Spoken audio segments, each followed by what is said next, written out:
Te doy la bienvenida al Café.tech, el punto de encuentro donde compartimos nuestra visión sobre educación y tecnología, mientras conocemos las mentes más brillantes del ecosistema tech en Latinoamérica.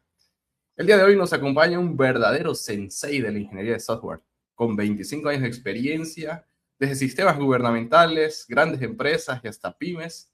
El día de hoy, siendo el mentor de miles de estudiantes en Alura, recibimos a Leonardo Castillo. Vamos a descodificar cómo es liderar equipos de tecnología, donde hay que tener una capacidad, ¿no?, para lidiar tanto con personas como también para orquestar inteligencia artificial. Hola Leo, bienvenido, ¿cómo estás? Hola Cristian, muchas gracias por la invitación. Todo bien, gracias a Dios. Sorprendido cómo va el mundo actualmente, la dinámica, la velocidad, los cambios que estamos teniendo. Así que sorprendido, pero a la vez emocionado por lo que se viene. Excelente, así es, Leo. Yo creo que si no estás sorprendido es porque estás en una cueva quizás, ¿no? Y la velocidad, ¿no? Yo el otro día escribía cuán frenético las cosas están avanzando, ¿no? Hay hasta la frase cliché ahí que están diciendo, si te quedas parado es casi ir para atrás, ¿no? O sea, no es solo quedarte parado. Así que, como tú dices, hay que estar actualizándose y quizás atento, ¿no?, a los nuevos movimientos, a, bueno, cómo todo esto está impactando y de sí, ¿no? Efectivamente está impactando nuestra industria, nuestro negocio, está impactando la forma en la que vivimos, en la que trabajamos y es de lo que vamos a hablar aquí en este Café.tech con Leo. Pero antes de arrancar, Leo, quiero pasar dos recados parroquiales aquí de nuestro equipo de marketing. El primero de ellos es estamos rodando, está en el aire una nuestro Power Skills de febrero. Cada mes tenemos un asunto donde profundizamos, traemos un profesor, un especialista para hacer un webinar o a veces una masterclass. Y lo que tenemos en este mes de febrero es nuestra masterclass de N8N, aquella herramienta, ¿no?, que se ha puesto súper de moda por su practicidad, por la facilidad que tiene de automatizar procesos y conectar, crear agentes conectando con inteligencia artificial.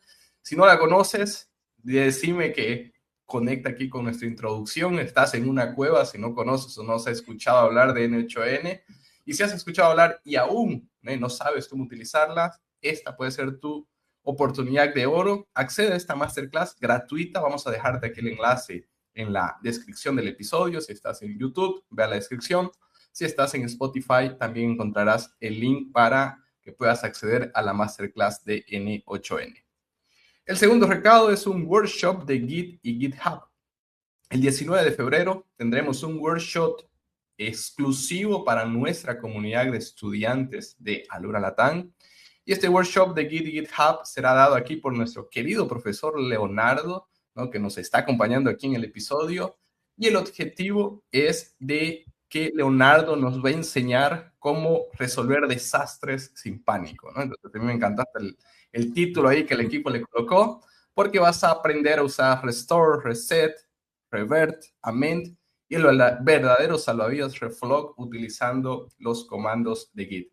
Así que participa si eres programador, programadora, si estás en el mundo del desarrollo. Este evento, este workshop puede ser para ti, y solo vuelvo a destacarlo que es un evento exclusivo para nuestra comunidad de estudiantes. Así que si aún no tienes tu licencia de Alura, bueno, vas a encontrar también aquí en los links, vamos a dejarte un descuento súper especial para que puedas aprovechar el workshop y toda nuestra plataforma, nuestro catálogo de cursos para apoyarte en tu jornada de aprendizaje.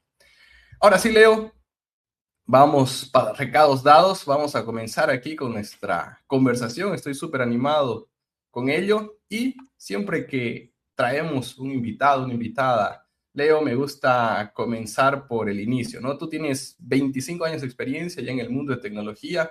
No es por decir de que estás viejo, pero sí destacamos aquí toda esa vasta experiencia. Leo, has pasado por varios ciclos, ¿no? Hypes, ciclos en el mundo tecnológico. Pocos saben, no, por lo menos yo no sabía que tu formación era de ingeniería mecánica, y me gustaría preguntarte cómo fue ese Hola Mundo, ¿no? O sea, bueno, me imagino que estudiaste ingeniería mecánica porque querías estar más con los fierros, con la parte de metal, la parte física, y qué te hizo entrar, ¿no?, en el camino del desarrollo de software. ¿Cómo fue y dónde ese primero Hola Mundo? Claro, sí, yo soy ingeniero mecánico, soy analista, fui primero analista de sistemas, después hice ingeniería mecánica, eh, fue más por ganas de profundizar en esa área, pero siempre lo mío ha sido desarrollo de software. Mi primer Hola Mundo, en la realidad no fue un Hola Mundo, fue un programa que hice estando, creo que fue en tercer año de bachillerato. Estaba estudiando física y hablábamos de masa y peso, y hice mi primer programa en Pascal, donde colocabas el valor de la masa y te decía cuál era el peso. Ajá, el valor y multiplicaba por la gravedad. Tenía 14 años. No, tenía Wow. 13 años. 13 años cuando lo hice, sí. Eh, Ese fue mi primer Hola Mundo. Ahora, Y todo esto en Venezuela, Leo. sí, todo esto en Sí. Venezuela, sí. Eh, He tenido varios ciclos, efectivamente, he visto varios quiebres de la industria. Eh, yo conocí la web que pocas personas conocieron, una web bastante ruda, bastante tosca, pero que era muy funcional y que era sorprendente. Como hoy día nos sorprende las cosas que están nuevas. Claro. Eh, Me acuerdo mucho cuando JavaScript entró en escena. Eso fue también un rompimiento fuerte. JavaScript y CSS. La web dejó de ser fea, pasó a ser bonita y pasó a ser interactiva. Y el crecimiento de la industria es impresionante. Es impresionante. Ahora mismo estamos en esta era en la que conversábamos, incluso acá en Alura conversábamos hace unos años atrás, creo que hace unos 2, 3 años, cuando incluso en Café Tech iniciamos conversaciones sobre IA, y recuerdo mucho que ese día les comentaba una anécdota. Mi primer contacto con la IA, estábamos resolviendo un problema con una aplicación mobile, y hasta ese momento lo que uno usaba como herramientas para apoyarse era los Stack Overflow, ir a Google, hablar en algún Discord, podría ser una comunidad. Y en ese momento la solución fue tan rápida, claro, está acotado a un problema que la teoría era simple, pero que no teníamos la solución en ese momento. Y ese día hubo un quiebre para mí, en el sentido de que entendí de que la IA, pues podía ser una herramienta súper importante. Aún en ese momento no tenemos esta visión actual, pero sí había una mínima idea de cómo podía ser. Ahora, estos últimos 3 años han sido vertiginosos realmente, desde que salió ChatGPT 3.5, creo que fue el que rompió, el que quebró, el que hizo Noviembre, sí, noviembre del 2022. ese quiebre tan fuerte, a hoy, te digo, hoy día yo, la forma que desarrollo hoy exactamente, a lo que desarrollaba hace 3 años, el cambio ha sido radical, muy, muy radical. Perfecto, Leo. Bueno, ya vamos a ir abriendo esa caja de Pandora, que nos cuentes, Leo, cómo era y cómo es ahora, ¿no? ¿Qué ha cambiado? Inclusive desde tu papel como tech lead, ¿no? Entonces tú lideras un equipo. Imagino que en ese equipo deben haber diferentes roles, ¿no? Entre programadores, quizás personas de Q&A, en fin, ya tú nos vas a contar. Eh, pero me quedo con esa evolución, ¿no? Tú has pasado por varios siglos, y antes de entrar al día a día de Leo actualmente con inteligencia artificial y con estas nuevas competencias, Leo, me gustaría que nos cuentes un poco de tu trayectoria, ¿no? Eres venezolano, actualmente vives en Brasil. ¿Cómo que fue esa jornada, ¿no? Salir de tu país, venir a otro país. Tú ya viniste a Brasil con trabajo. Cuéntanos un poco. Créeme que tenemos muchos estudiantes o que están en nuestra situación de inmigrante, ¿no? Viviendo en otro país, o que les Ujú. gustaría también salir a otro país y acaban como que inspirándose en nuestras historias. Entiendo, sí. Yo comencé en el área de desarrollo al final de los años 90. Em, Mi primer cliente fue mi papá para desarrollar un sistema de gestión de impuestos en Venezuela.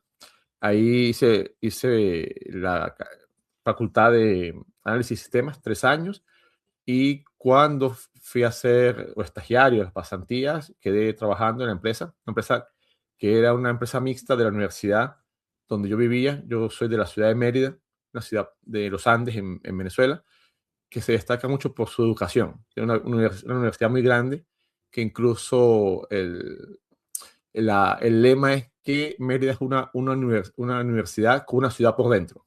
Es tan grande la universidad que está regada por toda la ciudad. Se pierde uno entre qué es universidad y qué es ciudad.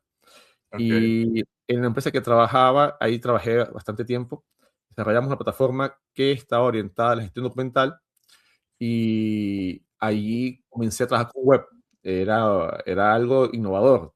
El desarrollo normal era cliente-servidor, eran aplicaciones ya sean MS2 en aquel momento o Windows. Hablar de web era bastante vanguardista y yo tuve la suerte de tener ese contacto. Eh, Realmente era un privilegiado porque incluso en el inicio, cuando empecé en esa empresa, la internet no tenía la difusión que tiene ahora. No había internet en cada casa. La internet claro. estaba acotada a universidades, a gobierno, y uno tenía ese contacto. Ahí pasé unos 12 años, si mal no recuerdo, y, pero yo siempre he sido muy curioso en las cosas. Siempre he querido siempre ir un poquito más allá. Y comencé a ver cómo la evolución del internet, del internet iba haciéndose. Eh, Salté a también, en ese momento nosotros desarrollamos con C++, aplicaciones web bien de consola. Ahí comenzó a tener difusión PHP en el año 2002, 2003, y comencé a trabajar con PHP, pero más modo autodidacta.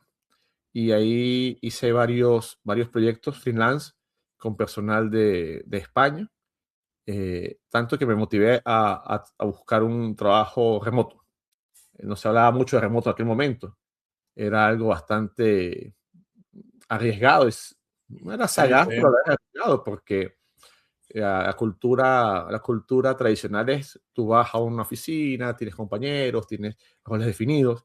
Trabajar remoto, me acuerdo que mi familia me decía, ¿y qué pasa si simplemente te bloquean, te cierran? O no te quieren pagar, ¿no? ¿A dónde No te quieren reclamas? pagar. ¿Qué pasa? ¿A quién le reclamas? Basado en la confianza, incluso en mi experiencia siempre, yo tenía unas 3, 4 experiencias de larga data y proyectos freelance, y he hecho muchos proyectos freelance yo además tengo mucho tiempo que no hago freelance realmente, pero en aquella época de 2000 hasta 2012 2015 fue bastante movido esa parte del freelance. Yo siempre le digo a mis alumnos en Alura, o en cualquier momento que tengo para conversar, de que uno tiene que buscar clientes, los tiene a los lados siempre. Uno los tiene y no se da cuenta. Y uno tiene que tener esa experiencia de trabajar con un cliente real. Hacer un proyecto para la familia, para un amigo, pero que sientas la vivencia del proyecto real, para que puedas entender cómo es realmente el campo. Salir de lo que es el laboratorio y entender cómo es la vida de campo cuando se trabaja con clientes. Y en esa experiencia como freelance, yo siempre colocaba adelante que yo entrego y basado en la confianza esperaba la retribución. De esa experiencia no solamente tuve una experiencia negativa, eso te digo, ha sido bastante positivo. Siempre fue, se entregaba y se esperaba el pago y sí, existía. O sea, no, y era innovador, porque te digo, pues ahora mismo remoto es diariamente, en aquel momento no. Ahí comencé a trabajar con personal de España. Trabajé con una empresa española 6 años. Incluso esa empresa me permitió conocer, fui a España, tuve que ir a un proyecto, una petrolera grande en Cabo Verde, en África. Me estuve 15 días por allí, conociendo, experimentando cómo es el día a día cuando sales de tu ambiente que estabas de remoto y conoces, o sea, tienes contacto con personas que siempre fueron digitales. Eso fue Claro. bastante anecdótico. Y con esas personas aún son mis amigos, no tengo contactos. Eso fue hace 15, 17, 16 años. Y no tengo contacto con ellos, son amigos míos que conversamos, nos hemos visto después, porque algunos estaban en España, otros estaban en Argentina, Era bien, bien interesante esa experiencia y enriquecedora, ¿no? Personalmente. Claro, Después salí de Venezuela, la situación política del país, todo el mundo sabe que es una situación política complicada. En mi área era mucho más sencillo tomar la decisión de trabajar fuera. Incluso trabajaba en Venezuela con la empresa con la que actualmente trabajo, acá en Brasil, Nexac. Llegué aquí a Brasil eh, bastante privilegiado por el hecho de que venía con una visa de trabajo. Yo no llegué como claro. turista ni como Ok, inmigrante de a pie, yo llegué como visa de trabajo. Sí, llegué eh, con todos mis recursos reducidos a dos bolsos, a iniciar un país donde no era el mismo idioma, eh, era, era un paso bien difícil. Siempre he contado con el apoyo de mi esposa. eh, Nos vinimos. El primer año fue bastante difícil para uno aterrizar, a pesar de que, como te digo, tenía condiciones mucho más, eh, mucho mejores que la mayoría de quienes salió de mi país, pero igual sí siendo difícil. Eh, hay que tener bastante mente abierta para esos momentos. Hay que tener mente abierta, sobre todo si lo haces basado en que eh, el ambiente te llevó a ello. Si tú eliges de entrada hacerlo, la, probablemente la situación sea un poco diferente, pero cuando estás un poco llevado por las condiciones externas, tienes que manejarte mejor. Eh, yo les digo a los chicos que están ahora mismo iniciando esta área y, oye, se plantean, ¿por qué no irse a un país desarrollado y intentar probar suerte? Háganlo, háganlo. Planifíquense, sí. Ya tiene una situación fuera de lo normal, que es salir de tu país. Háganlo ordenado, lo mejor posible. Entiendo que si es algo eh, motivado por ganas y no por agentes externos, va a ser mucho más sencillo.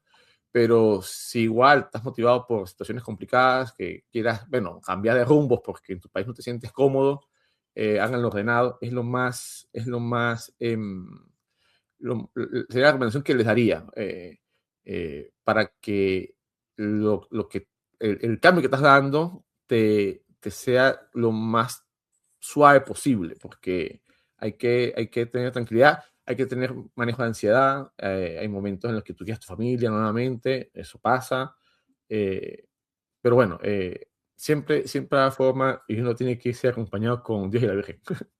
como yo digo siempre. Y ya acá en Brasil, después que nos estabilizamos, gracias a Dios, las oportunidades han sido súper interesantes. Las personas acá, este país es muy abierto al inmigrante. Les gusta conocer tu cultura, les gusta saber qué piensan de Brasil. ¿Estás gustando de Brasil? Es la pregunta que me han hecho La pregunta muchas más veces, común que te hacen. Sí, más común cuando llegas acá, cuando saben que eres extranjero. No hay forma de ocultarlo, así uno hable portugués, no hay forma de ocultarlo, el acento te delata, así que claro. es algo eh, que, que es evidencial, pero que ha sido bien gratificante. Qué bueno, Leo.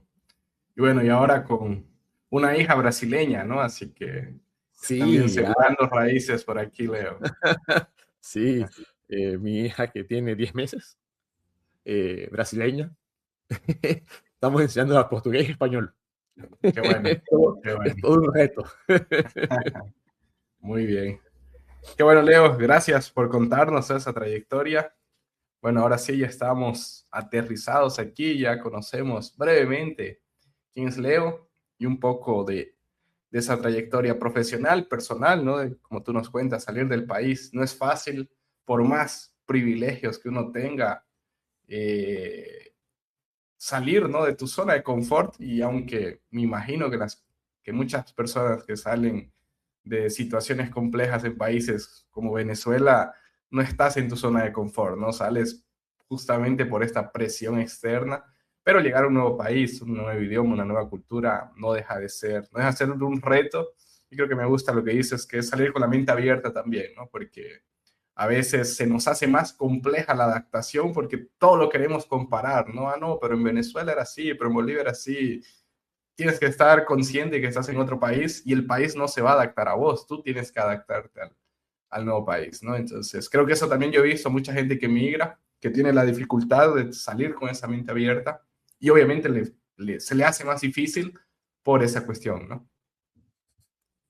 Tal cual, así es. Bueno, Leo, actualmente entonces no sabía, bueno saber lo que tú ya viniste de Venezuela con visa de trabajo en NetSat, es la empresa donde trabajas actualmente como Tech Lead. Y bueno, lo que tú nos vas a contar mejor, qué es lo que hacen ahí en el día a día, lo que yo tengo entendido es que tienen un CRM, ¿no? Un ERP, un sistema que me imagino que es usado por diferentes empresas. Me gustaría que comencemos a abrir esa cajita de Pandora. Primero, ¿cuál es el papel real en este momento? Tú no dijiste hace 3 años yo programaba de una forma, ¿no? Actualmente programo, trabajo de otra forma por el impacto de la IA. Entonces, cuéntanos cómo es la inteligencia artificial, el uso de la inteligencia artificial en una empresa que produce software. Entonces, ¿cuál ha sido el impacto en el día a día, en el trabajo, en la arquitectura del software? Y cómo equilibrar, ¿no? Esa cuestión de agilidad, porque nos venden esa idea, ¿no? Tenemos a todos los CEOs de OpenAI, de Anthropic, hablando de eficiencia en el código, si realmente eso tú ya lo has percibido como tech lead, y también cómo equilibrar eso con calidad, ¿no? Porque al final, ok, puede que lo hagas rápido, pero que no cumpla o sea arriesgado el código creado por la IA y no creado por el humano, ¿no? Sí, efectivamente, nuestra forma de trabajar cambió totalmente. Ha cambiado, como te digo, de 3 años acá, nuestra forma de trabajar ha cambiado. Eh, la, la, la, la definición que yo daría sería productividad. La productividad nuestra ha cambiado, ha dado un salto vertiginoso. Ahora nosotros podemos atender más proyectos a la vez, ¿sí? ¿Por qué? Porque la capacidad de procesamiento que tenemos con la IA es bien diferente a la que se tenía anteriormente. El construir código actualmente dejó de ser una labor artesanal o manual a ser una labor industrializada. Esa es la realidad. El construir código ya no es el foco. El foco ahora es más en definiciones, en arquitectura, en cómo abordar el problema o cómo definir lo que uno va a construir realmente. Eh, para ello, entonces, tu equipo tiene que tener bases de conocimiento importantes. O sea, el hecho de que la IA exista no exime de que los desarrolladores estudien. Eso es algo fundamental. Y creo que es un punto que actualmente ya se está comenzando a entender, porque al inicio, cuando el boom de las LLM y luego pienso que el boom de hacer que las LLM hagan cosas por uno, hubo una cierta distorsión en el sentido de que ahora yo no tengo que saber lo que tengo que hacer, yo no tengo que saber todo, simplemente la LM me lo hace. No, realmente al contrario. Ahora tú tienes que aprender más de conceptos, más tú tienes que tener mejor definidas las cosas, tener un pensamiento mucho más claro de lo que realmente estás haciendo, porque lo que tienes realmente es una capacidad de pensamiento, digamos, tienes empleados que trabajan mucho más rápido que tú. Tu tarea ahora es hacer que esos empleados sean eficientes, porque ellos por sí solos no son eficientes. Cuando me refiero a empleados es a los agentes de IA, a los constructores de código. Entonces, si tú te manejas bien, si tienes definiciones claras, si entiendes de patrones de construcción de sistemas, si hablas o, o aplicas patrones de diseño de software correctos, la IA te lo va a hacer. No es lo mismo que alguien llegue y una persona con conocimiento, un conocimiento básico y le diga a un Cloud Code o le diga a un ChatGPT, necesito hacer una API que maneje los datos de clientes y proveedores y productos. ¿qué va a hacer la IA? Simplemente va a, dependiendo de cómo haya sido el prompt, si fue tan básico, probablemente va a decirte, ajá, pero ¿quieres hacerlo en qué lenguaje? Ahí, ya empieza uno a tener esas situaciones, a compararlo como, por ejemplo, por favor, genérame la arquitectura, genérame la estructura completa de una API que va a servir para una aplicación que tiene los modelos de clientes, proveedores, productos, pedidos, compras. Por favor, aplica arquitectura limpia o arquitectura hexagonal en la estructura de archivos, de directorios. Esto va a tener una capa de datos conectada con una base no estructurada, MongoDB, que va a estar necesitamos que tenga la gestión de perfiles, las rutas tienen que ser privadas. Mira que ya con el PROM uno ya va Claro. ampliando y después uno va refinando. Entonces, no es que todo sale de una vez, pero sí es que eso que yo te acabo de definir ahora mismo, probablemente en un universo de hace 3 años, nos iba a llevar semana y media entre generar toda la estructura, codificar los modelos, crear la base de datos, tener los scripts de creación de base de datos. Ahora realmente puede ser media hora. Entonces, mira que Claro. la forma que se trabaja es mucho más vertiginosa, pero Ujú. los conceptos y las bases teóricas tienes que manejarlas, porque si no, no vas a poder hacer uso de lo que se espera. Por ejemplo, hablar de patrones de arquitectura, como hablamos de Clear Architecture o arquitectura hexagonal, seguir los principios SOLID para poder evitar que las dependencias estén correctamente integradas, que no haya código repetido, que cada función haga lo que se espera, el single responsibility del SOLID. Eso es muy importante. Si uno le pregunta de forma genérica la IA hace 2 años, por ejemplo, ¿qué pasaba? Que te daba un código en términos de palabras venezolanas choreto, un código todo torto. Ahora mismo ha evolucionado tanto que la IA te va a decir, mira, me faltan cosas acá, me puedes dar más definición. Estoy muy sorprendido con esto último, realmente, que ahora me da opciones. Mira, ¿quieres seguir este camino? Tengo la opción A que sigue este camino, si ya no entiende completamente. Opción B, la opción C. Incluso en los prompts, yo soy también muy detallista en el sentido de que le dejo al final, si no entiendes algo, por favor pregunta, no asumas nada, para evitar los caminos de ida que se fue en una línea en que después yo no voy a poder entender casi Retorno. nada o una línea sin retorno, tal cual como estás diciendo Sí, sí. allí.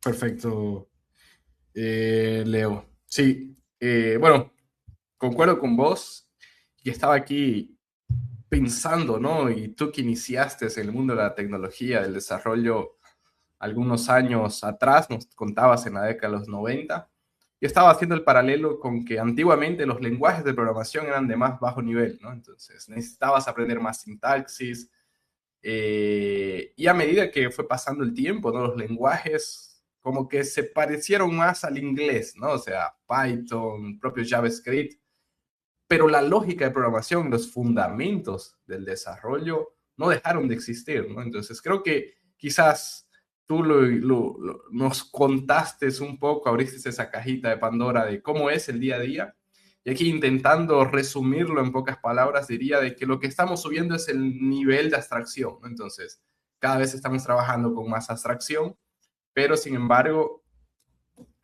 el sistema continúa siendo complejo porque un programador, ustedes, el ERP, el CRM con el que trabajan, no es un sistemita pequeño, un MVP, ¿no? Y yo también siempre hago intento hacer esa analogía de, yo puedo ir actualmente a ChatGPT o al propio Antigravity, que está sensacional de Google, y pedirle una aplicación, ¿no? Y me va a entregar una aplicación.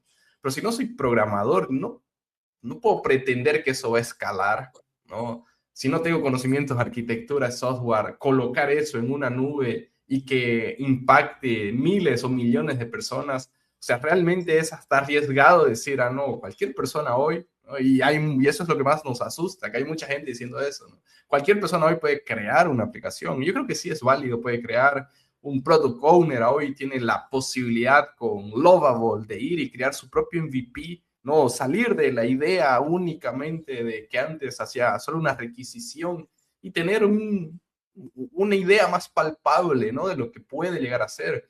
Ahora, decir que construir un MVP con Lovable a tener una aplicación escalable, yo creo que hay muchos grados para llegar hasta ahí, ¿no? Y aquí me gustaría que exploremos un poco, Leo, imagino que conoces el byte coding, ¿no? Cada vez se está poniendo más de moda también.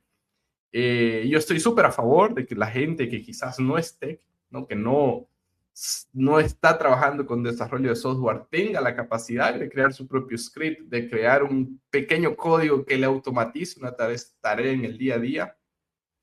Pero nuevamente, o sea, esa persona no va a necesariamente construir un software que lo va a colocar en producción y ese software va a ser utilizado por centenas o millares de personas, ¿no? ¿Cuál es tu posición sobre el bytecoding? ¿Qué has visto también en la empresa donde trabajas? Si tienen personas que no son necesariamente con perfil técnico, ¿no? Y cómo están llevando esta cuestión del uso de la IA. Sí, el hecho trabajar con bytecoding. Yo voy un poquito más atrás con lo que tú decías. Yo pienso que las, las bases de la programación se mantienen, la lógica de programación se mantiene, el pensamiento lógico sigue estando presente, sigue siendo la base del desarrollo. Y yo creo que el bytecoding va a ser una tendencia que quienes manejen el pensamiento lógico con un raciocinio estructurado van a apalancarse sobre ello. Efectivamente, las personas que tengan pensamiento lógico, que tengan raciocinio lógico estructurado para desarrollar soluciones a problemas, el bytecoding va a ser una herramienta que les va a colocar adelante en su dinámica. No es para todos, realmente. Seguramente todos están haciendo bytecoding. Es emocionante ver que uno genera productos. Como tú dijiste, uno genera prototipos, realmente. Genera prototipos. Aplicaciones pequeñas que estén bien definidas la solución o el pensamiento, o bien definido su ruta de trabajo. Entonces, mira que ahí ya empieza otra vez uno a caer en el punto de pensamiento lógico, estructurado.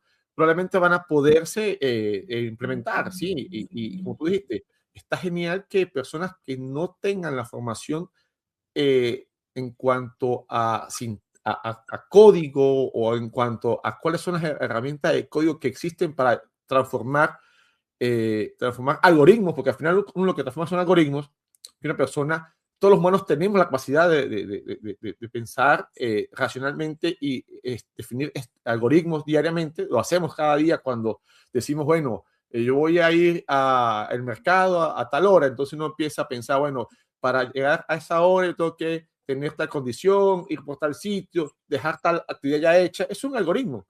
Quien sea capaz ya de transformar su algoritmo de forma estructurada usando bytecoding, va a lograr llegar a tener productos, ¿sí? Ahora, en el día a día, nosotros, por ejemplo, ¿qué especie te puedo yo compartir? Cuando hacemos una aplicación de cero, si definimos, como te digo, definimos core arquitectura, aprovechamos todos los patrones de diseño que puedan colocar, tomamos la herramienta, ya sea el lenguaje o el framework correspondiente, que se adapte a la necesidad. El hacer la aplicación es mucho más óptimo, realmente, sí, es mucho más óptimo. Y uno va, y uno tiene un desarrollador que tiene la capacidad de procesar mucho más rápido que un desarrollador normal. Entonces, ¿qué está haciendo? Mi enfoco ahora es más en pensamiento y en cómo abordar la solución a codificar, porque la codificación la puede hacer bien la IA.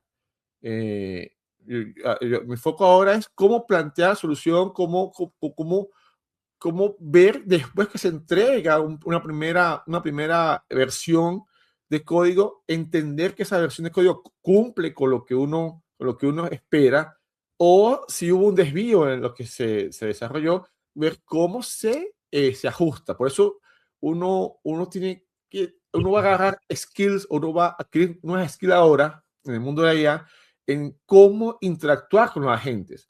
Porque si uno entrega una petición bien, bien abstracta, bien tuerta, lo que va a recibir es un producto torto, también un producto abstracto. Entre más se refine, más, más adherente a esa solución que se tenga. Y yo interactúo tanto con equipo humano como con equipo IA, y lo que uno hace es eso, tratar de acotar y de dar los crecimientos paulatinos de forma de que no se desvíe, porque pasa eso, se desvía. Actualmente se desvía. Mucho mejor ahora, no, ahora la realidad es que es mucho mejor. Realmente las respuestas de los agentes son impresionantes. Ahora inicialmente era una conversación, de das, después uno evolucionó a darle ya código completo, ya sea copiado y pegado, no, después fue, mira, tómalo de mi Drive, por ejemplo, o tómalo de este zip que estoy dando. Ahora ya tienes modos de preguntas, tienes modo de planificación y tienes modo de implementación. Entonces, de acuerdo al modo, tú ya vas a tener una diferente respuesta. No es lo mismo trabajarlo como implementación todo el tiempo porque él puede cometer errores mira, vamos a discutirlo. Mira, tengo este problema, ¿qué piensas tú? ¿Cuál suele ser el abordaje más adherente? Yo, por mi parte, creo que este y este, tú ves un tercero o alguno de los dos que tú estás dando son válidos. Después de eso, uno le dice, no, ahora planifícame todo lo que vas a hacer.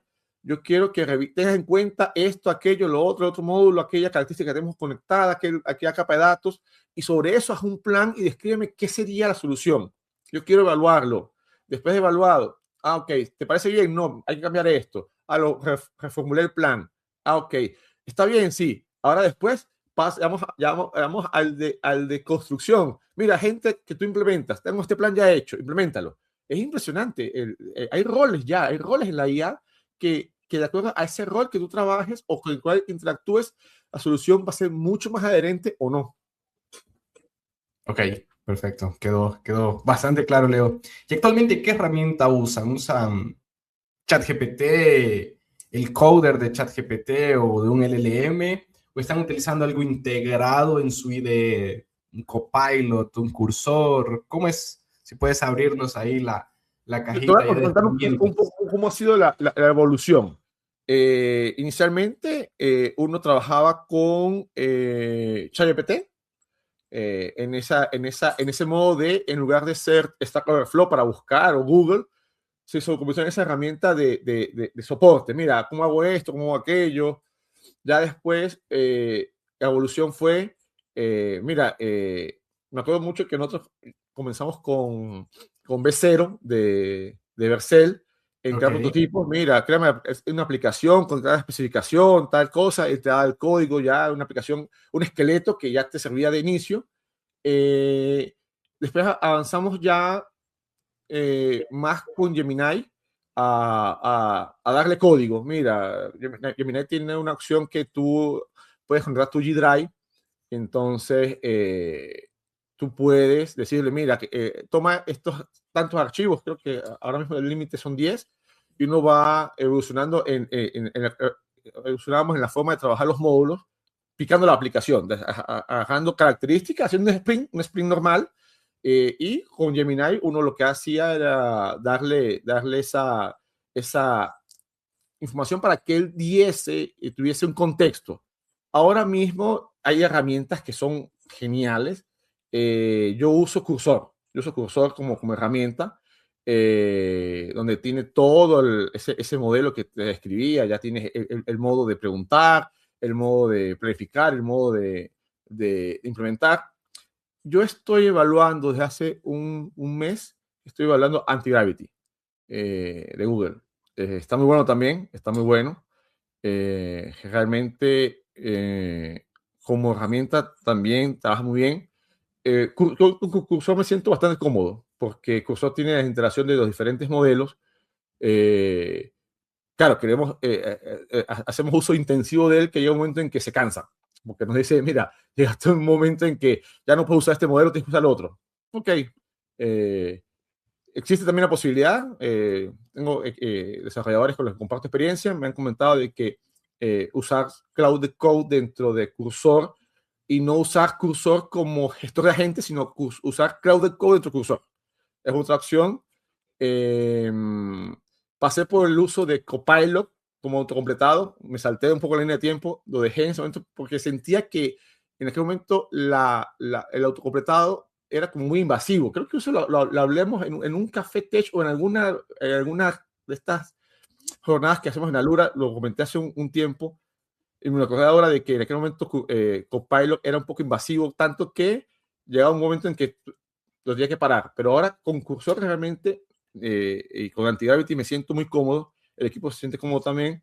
La forma que se trabaja ha cambiado. Lo que te decía, la productividad, el poder llevar más proyectos a la vez es impresionante. Yo aún, te soy sincero, y es importante siempre con la comunidad tener esa apertura.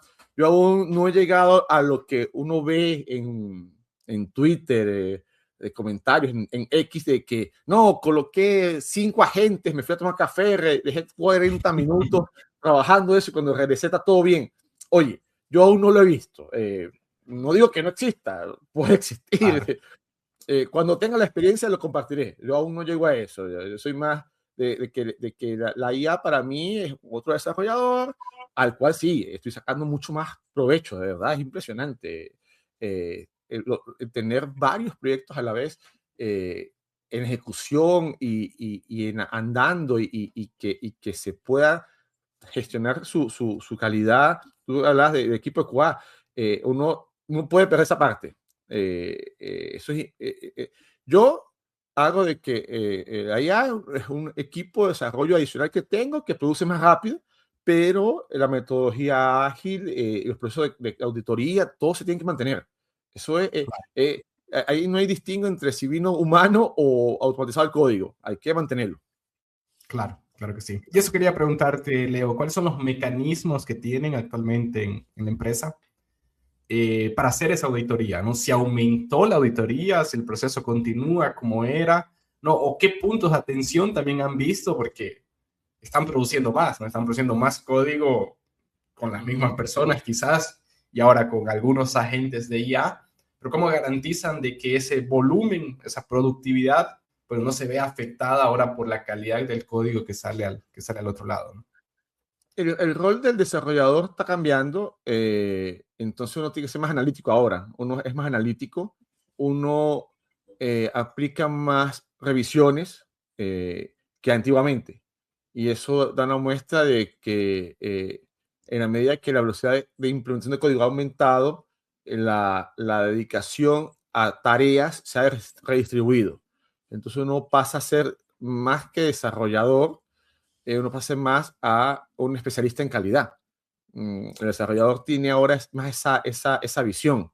Y es importante también que los desarrolladores tengamos esa skill desarrollada o que busquemos que esa skill mejore.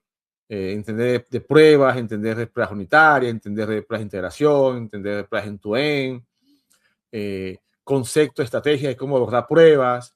Y yo creo que incluso probablemente si en un futuro tengamos una nueva oportunidad, probablemente que la tengamos para conversar, yo pienso que una de las líneas donde más se va a trabajar o debería crecer es que los agentes aprendan a trabajar pruebas que sean rudimentarias y que sea el desarrollador el evaluador analítico, ¿sí? O sea, ven por pruebas unitarias, automatizadas totalmente, pero hechas por IA, pruebas end-to-end, automatizadas por agentes de IA, que uno sea el definidor del modelo de la prueba, porque ahí pasa de que ahí el pensamiento lógico analítico es donde va a tener sentido, de que las pruebas que tú definas como tal sean las correctas para que la calidad del software sea garantizada. y no la construcción de la prueba como tal, sino el pensamiento de la prueba como tal. Ok, perfecto. O sea, interesante de que esa evolución del perfil de la persona que está desarrollando, ¿no? Quizás antes había esa visión, ok, yo voy a crear código aquí, voy a llegar a una solución y como que terciarizaba la parte de revisión y calidad porque había un equipo, aún los hay, ¿no? Pero bueno, como que había menos responsabilidad sobre lo que estaba produciendo porque yo sabía que iba a pasar por un humano, que iba a pasar por revisión.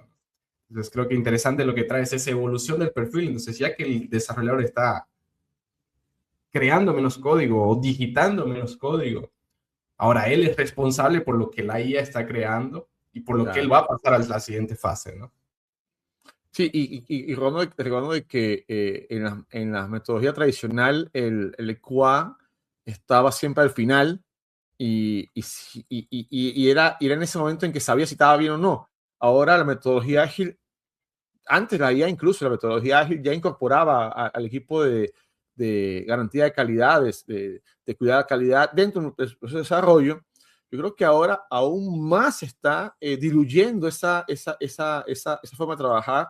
El equipo de QA va a estar más de la mano con el equipo que construye código, con la herramienta que exista, y va a haber como una sinergia mucho mayor porque el equipo que construye el código va a necesitar del equipo de QA para validar que lo que está entregando cumpla, va a adquirir skills de garantía de calidad. O sea, el desarrollador va a dejar de ser menos obrero en cuanto a construcción de código, más gerente de código y más gerente de solución como tal. Yo creo que los roles están cambiando, efectivamente.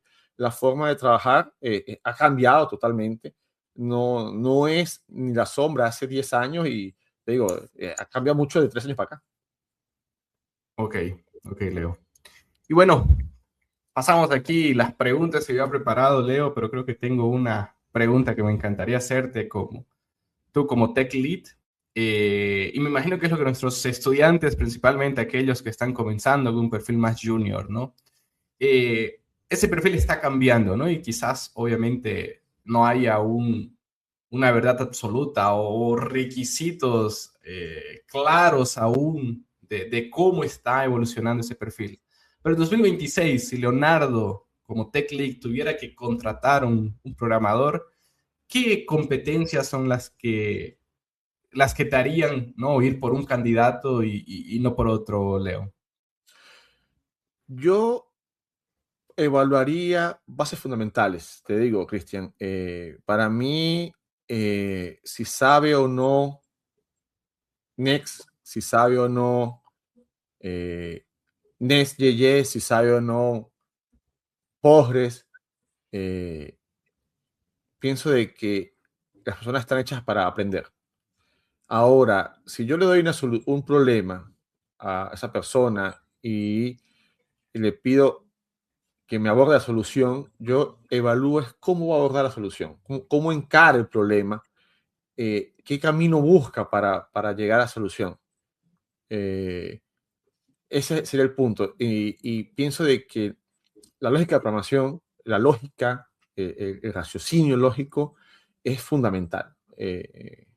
Luego ya pues escalando, sí, se aprecia que alguien sepa una herramienta bien, es genial, pero imagina de que yo entré un problema o una gestión de una aplicación nueva a alguien y, y si no es capaz de abordar una solución en el sentido de, mira, vamos a trabajar esta aplicación con esta definición, vamos a tener este tipo de modelo de datos para que se ejecute estos procesos.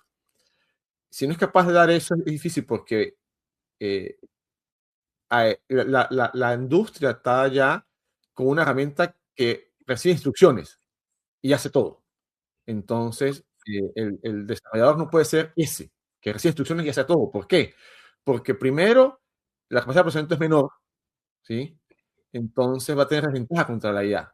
Lo que se busca es un pensamiento mucho más analítico, realmente, donde la IA aún no tiene ese dominio. Entonces, uno tiene que mostrar lo que lo diferencia. Y es el pensamiento lógico y el raciocinio analítico el que te diferencia. Ok, perfecto, Leo. Y en la parte de fundamentos que tú mencionas, ¿qué tú crees que sería el top 3 o top 5, lo que no puede faltar hoy en un desarrollador o desarrolladora que está comenzando? Reconocimiento de tipo de datos. Tienes que entender claramente qué son los tipos de datos.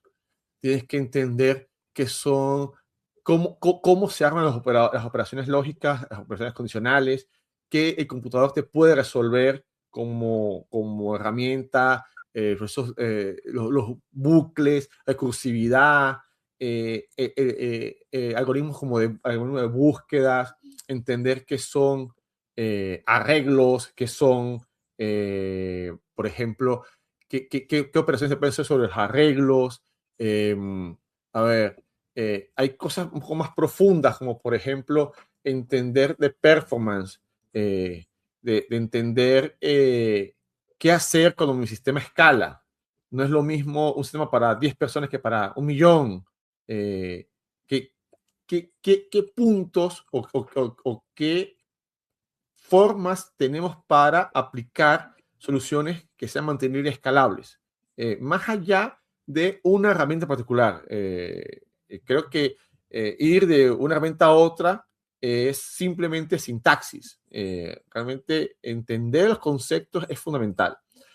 Eso es algo mucho yo a mis alumnos. Entender los conceptos, entender lo que estás haciendo y no seguir un guión. ¿Por qué? Porque al seguir un guión, cuando una coma cambie, ahí te vas a quedar. Claro. Si no sabes cómo actuar ante un cambio de condiciones, ahí vas a quedarte y ahí es donde los que sí se puedan adaptar a ese cambio de condición te van a pasar. Correcto. Y hasta porque algo que ha revolucionado bastante la IA son los sistemas legados, ¿no? O sea, tenía un sistema legado escrito en, no sé, en Pascal, no sé si existe un Pascal ¿No? o en algún C++ o C Sharp, cualquier lenguaje, ¿no? Puedes tú actualmente con la IA, con una agilidad mucho mayor, cambiar ese sistema legado de un lenguaje para otro, ¿no? Escríbemelo en Python, reescríbemelo en JavaScript, en algún lenguaje más moderno, de más alto nivel. Pero lógicamente que si alguien que no sabe de código simplemente le pide cambia A por B, no va a saber exactamente ni lo que está haciendo, ¿no? Así que ahí viene la importancia de los fundamentos. Tal cual, lo que hablamos, los conceptos, las bases, el tener dominio teórico ahora es importante. Uno ya delegó la tarea de construcción. La tarea de construcción quedó para la máquina. Yo comento mucho esto como el rompimiento o como el quiebre de procesos que hubo cuando llegó la industrialización. Las fábricas tenían todas personas que hacían colocar tapas, colocar etiquetas, colocar las cosas en cajas. Antes en los años 1800, al final de 1800, todo era manual. Por eso generaban, por decir algo, 100 productos por día, 100 personas, por decir algo. Cuando llega la industrialización, esas personas no pueden competir contra la máquina, porque realmente lo que hace la máquina en un minuto, o lo que hace una persona en un día, lo puede hacer la máquina en un minuto. Es el mismo caso. La construcción de código pasó a ello. Entonces ahora Perfecto. escalamos. Ahora no estamos en una tarea de bajo nivel. Nosotros ahora subimos el nivel y ahora nuestra forma de trabajar y nuestro punto hacia dónde ir es un pensamiento mucho más elaborado y el aprovechamiento de esas herramientas. No pensar, oye, yo soy programador junior, voy a perder el trabajo porque la IA lo va a hacer. No, sí lo va a hacer porque es mucho más rápido. Ahora tu tarea es escalar. Tú no tienes que estar codificando paso a paso. Tú ahora tienes abertura de pensamiento para desarrollar soluciones mucho más poderosas. Entonces tienes que subir el nivel. Ok, de acuerdo, Leo.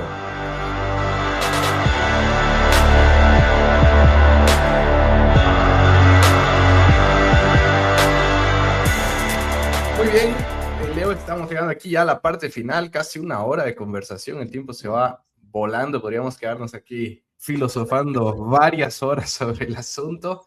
tenemos un bloque muy interesante aquí en el café.tech, lo llamamos los momentos, donde tenemos el momento F5, donde me gustaría preguntarte, Leo, es pregunta-respuesta más rápida. El momento F5 es tu actualización del sistema. ¿Qué estás estudiando, aprendiendo en las últimas semanas, en los últimos meses, para que, bueno, nuestra comunidad sepa cómo está ese cerebro de Leo actualizándose? Yo estoy ahora en el área de automatización. Tú comentaste un recado parroquial, que es lo que el profesor Fabricio está dando. Yo estoy encantado con el hecho N. Es impresionante lo que uno puede hacer. Y ¿sabes qué es lo que más me sorprende? El impacto que tiene en personas que no son del área. Cuando comienzan a probar cómo funciona la automatización y lo que pueden hacer y cómo el 8N está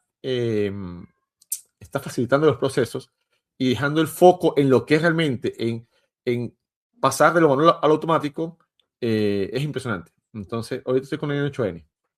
Ok, muy bien. Ya saben, gente, solo inscribirse ahí en la masterclass del profesor Fabricio. Van a encontrar el link aquí en la descripción del episodio. Segundo momento, Leo, nuestro momento 404, ¿no? ¿Algún error, algún tropiezo que hayas pasado en estos años de experiencia laboral?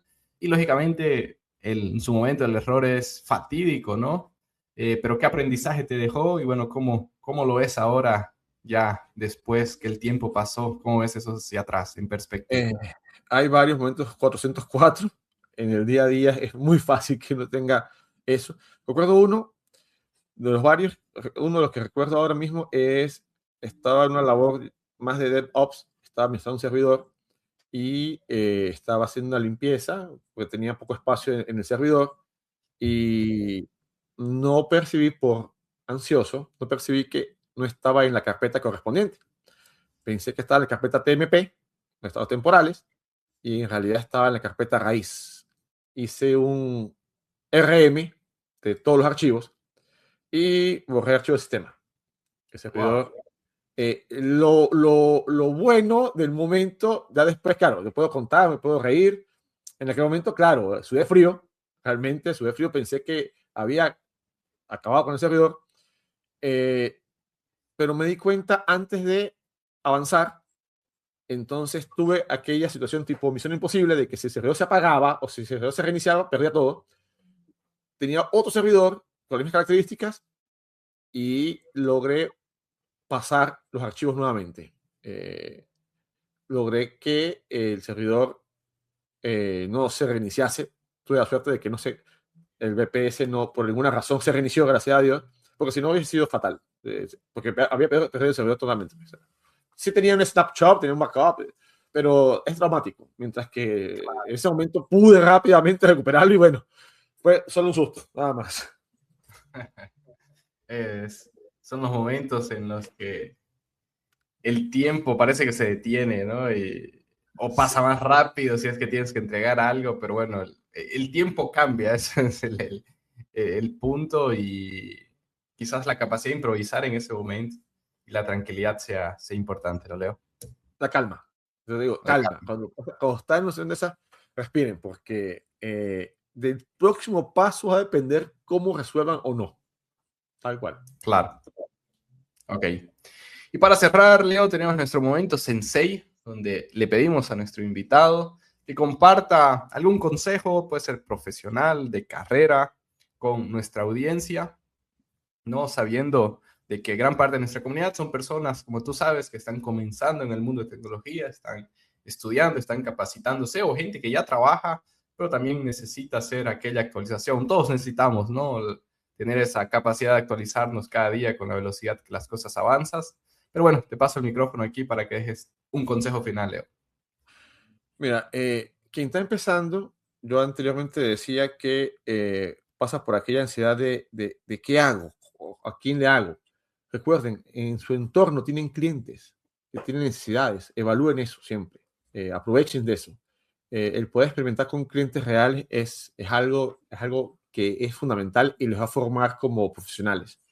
Y sobre la actualización, oye, yo creo que cualquier cosa que diga va a ser complicado porque uno tiene que estar actualizado todos los días en todas las herramientas. La realidad es más que herramientas, vuelvo y repito, el pensamiento base, el tener bases sólidas de diseño de sistemas, el poder tomar y poder plantear soluciones reales es lo fundamental, más allá de la herramienta. Es saber y entender cómo encarar un sistema, cómo encarar una solución y las herramientas con las cuales vas a poderlas implementar vienen más adelante.